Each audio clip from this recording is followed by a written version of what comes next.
What is this I'm feeling? Ako sagutin ko po ha kung bakit po naging malamig daw. Abangan niyo po ang reaction po ng Sir Oriada TV sa kanyang lead sa Oriada TV, like mo na mga kalingap.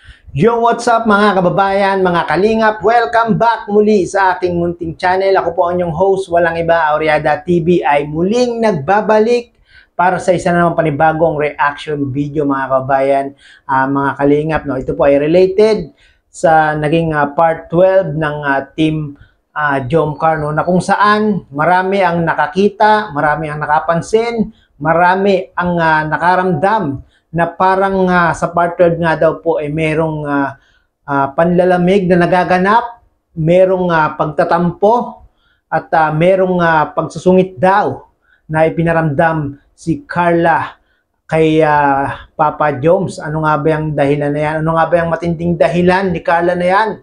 Kung bakit nga ba ganun ang naging reaction ni Carla sa part 12. Maya-maya po natin yan na aalamin mga kababayan, mga kalingap. No? Pero bago po ang lahat, sa mga hindi po nakasubscribe kay Kuya Bal Santos Matubang, Kalingap Rob, Ate Edna Vlogs at Kuya Jomar Vlog, pakisubscribe nyo na po yan mga kababayan, mga kalingap, para maging kaisa o maging kabahagi nila tayo sa kanilang isinasagawang programa. Yan po ang paglingap sa ating mga kababayan. At syempre, kung nais mo ng mga ganitong reaction video patungkol nga po sa Team Kalingap at sa Team Jomcar, ano pang inaantay nyo, pakisubscribe nyo na po para maging updated po kayo sa mga ginagawa kong mga reaction video patungkol nga po, syempre, sa Team Kalingap. Medyo napahaba na yung ating intro mga kababayan, mga kalingap. No? Ito na po mga kababayan, mga kalingap, yung matinding dahilan ng panlalamig at pagsusungit daw ni Carla kay Kuya Jomar. Ito na po at si Kuya Jomar na po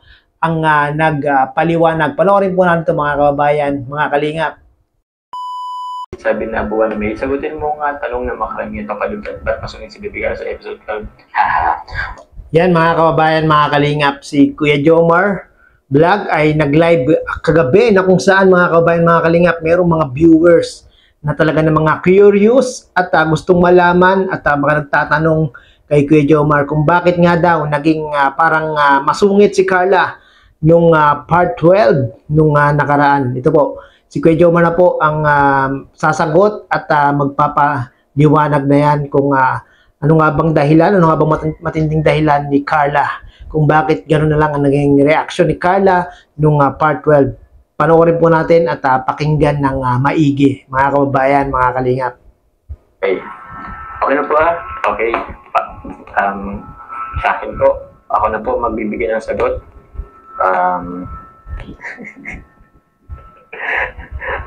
Ano po ba?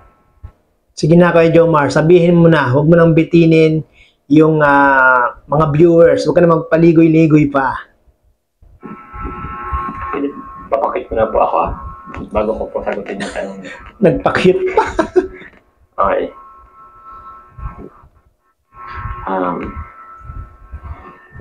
Jennifer Itaw TV, shoutout po. Parang nahirapan si Kuya Jomar sagutin o ipaliwanag kung ano yung dahilan ni Carla, no? Okay, sagutin ko po kung bakit po naging malamig daw. Okay. Kasi hindi lang po yan. Okay, iba po po kasing epekto. Ang mga... Okay.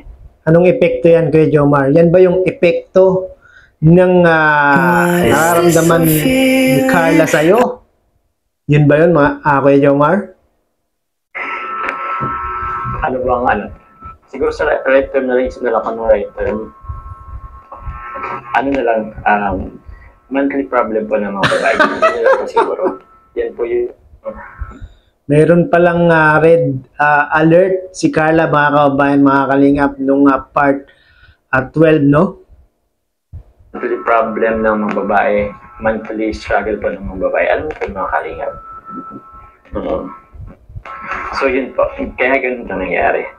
Pero, mabait po si Carla. Siguro masungit lang siya nung episode 12 kasi meron nga pong monthly, yun po, Mabait naman talaga si Carla. Talagang kitang-kita kay Carla yung kabaitan. Kaya lang nung part 12 siya po ay dinala o kaya medyo parang masungit si Carla nung time na yon, no? Struggle po, may problem po. And normal po yan sa mga babae. And iba-iba rin yung epekto po niyan sa mga babae. Yun na po, isa na po siguro yung pagiging masungit. Pero din po. Nako, grabe yan talaga yung parang struggle ng babae, no? Iba pa yung pagbubuntis, no? Mas mahirap pa yung pagbubuntis, no, mga kababayan, mga kalingap. Pero ito, yung monthly period ng babae, talaga namang ito, buwan-buwan nilang talagang hilahil o dalahin nila ito habang sila ay hindi pa nag-memen o post, no? Talagang yung pag nagkaroon ka ng alert sa mga talaga namang napakatinding ano to, no? Talagang babaguhin ang iyong pag-iisip, no? Talagang pag nagkaroon ka minsan susungit ka at yung matindi pa doon yung dysmenorrhea, no? Talagang sa mga babae yun ang hirap sa kanila. Kaya po nung mga ilang kababaihan pag nagkaroon ng period ay talagang napakasakit ng puso nila, no?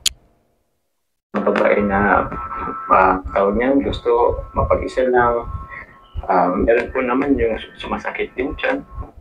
So, tama ko yun. Iba. At meron nga ako nabasa dito na pag meron daw silang monthly or period po, nung bibigwa sila. So, totoo yan, Kuya Jom, yung mga babaeng may mga monthly period, talagang nambibigwas siya mga yan. Pero mangilan-ngilan lang naman yan, no? Kasi nga umiinit ang ulo ng mga yan, lalo na yung mga partner nila kung talagang makukulit, pag meron itong mga to, talagang umiinit ang ulo, minsan nambibigwas talaga. Ito po ang epekto nito. Kaya yun po, monthly period, yun po. Kaya intindihin po natin kasi paano po ba? I don't know if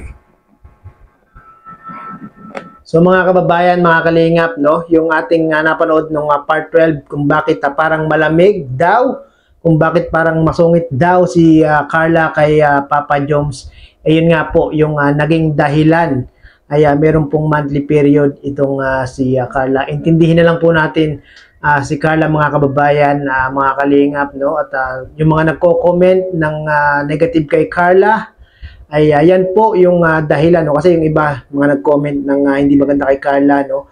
Dahil nga po hindi nila alam yung dahilan na kung bakit parang nagsungit si Carla sa part 12. Pero sana po ay intindihin natin si Carla dahil yun nga po, meron siyang buwan ng dalaw.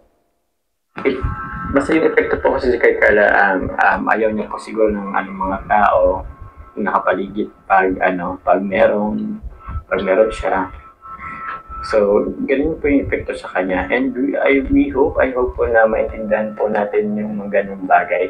Kasi mga kababayan, no, yung ganitong mga pangyayari sa Team Jom Carl ay atin pong intindihin, no? At tandaan po natin 'to, mga kababayan, mga kalingap, no? Pag si Carla ay may time na parang masungit kay Papa Joms, alam na natin kung ano ang dahilan, no? At wag po tayo magbibigay ng negatibo para kay Carla. Iba-iba po ito ng epekto sa atin. Though hindi man po ako nakakaranas ng ganun, pero madami rin babasa, madami rin po ako narinig sa iba't ibang epekto. Ito po. Tama, hindi lang si Carla yung nagiging ganyan pag nagkakaroon, no? Maraming kababaihan, parang halos lahat yata ganyan nang nagiging style kay Carla, talagang sumusungit, no?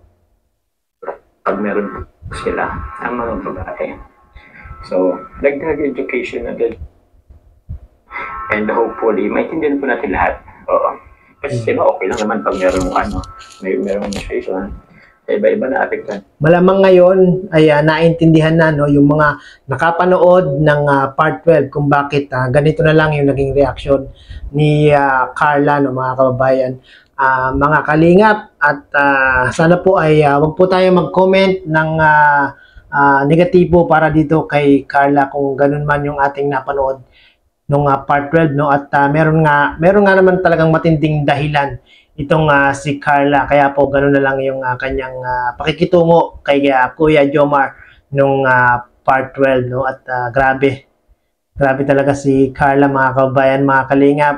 Talagang buti na lang andyan si Kuya Jomar. Talagang si Kuya Jomar ay maalalahanin at talagang maintindihin kay Carla, no? Malawak ang pangunawan ni Kuya Jomar, mga kabayan, mga kalingap. Kaya nga po, nung nalaman ni Kuya Jomar na gano'n ang naging pakikitungo ni Carla sa kanya, ay talagang kinontak ni Kuya Jomar kung ano nga bang dahilan, kung si Carla nga daw po ay mayroong problema sa kanya, o kung mayroong problema si Carla sa kanilang pamilya, kung bakit gano'n ang naging pakitungo ni Carla kay Kuya Jomar. At yun nga, sinabi ni Carla kay Kuya Jomar na meron nga daw pong monthly period itong si Carla, no? So ito na, mga kabayan, mga kalingap, no? Yung dahilan, matinding dahilan, talagang matindi talaga yan pag meron kang monthly period sa mga kababaihan. Ay grabe, yung iba ay talagang namimilipit sa sakit pag nagkaroon, no? Ayan ako. Sana po ay intindihan lang natin si Carla, mga kabayan, mga kalingap, no? Talagang ito naman si Carla ay napakabait na dalaga, no? Kitang-kita niyo naman, mga kabayan, mga kalingap, yung kanyang pag-aasikaso sa kanyang pamilya. Talagang nagsusumikap si Carla, mga kabayan, mga kalingap, no? Kahit na tinutulungan sila ni Kalingap Rob, ng Team Kalingap, ay si Carla ay patuloy pa rin na nagtitinda ng puto at kutsinta. Talagang napaka ni Carla, hindi siya talagang umaasa totally sa Team Kalingap. Talagang nagsusumikap siya para po meron po silang makain, meron silang pambaon sa eskwela, no? Sa mga hindi po nakapanood ng live ni Kuya Jomar na ito, maiksing video clip lang po yung ating kinuha. Mahaba-haba pa po ito, mga kabayan, mga kalingap. Sana po ay panoorin po natin sa YouTube channel ni Kuya Jomar Vlog. At sa mga hindi po nakasubscribe kay Kuya Jomar Vlog, pakisubscribe nyo na po yan, no? At syempre, sama ng Team Kalingap, Kuya Bal Santos Matubang, Kalingap Rob, at Ate Edna Vlogs, at maging sa aking YouTube channel, subscribe nyo na rin po, no? Para maging updated po kayo sa mga ginagawa kong ganitong mga reaction video, no? At panoorin po natin yung maiksing video clip na kung saan sinasabi nilang parang masungit daw si Carla nung part 12. Panoorin po natin to. Wow. Teka lang, kasi parang hindi naman ako namimiss si Carla. Hindi ako namimiss si Carla. Namimiss ba ako, Carla? Ba't naman po kita namimiss? Siyempre. Kasi pa natin nung nag-last month salit tayo eh. Alam ko naman po kasi na babalik naman kayo. Ito, Carla. Ito, kausapin mo si Jum-Jum ko. Gusto ko makita ang kinakausap mo si Jum-Jum. Kunwari wala ako dito. Sige nga, paano mo kausap mo si Jum-Jum? Jum-Jum, sensya ka na mainit dito sa bahay. Gusto mo ba sumama ka muna kay Kuya Jomar? Uy, gusto mo ko to? Grabe ka naman. Para mo nang ayaw mo sa binigay ko, ha? Di ka ba masaya kasama si Jum-Jum? Masaya naman po.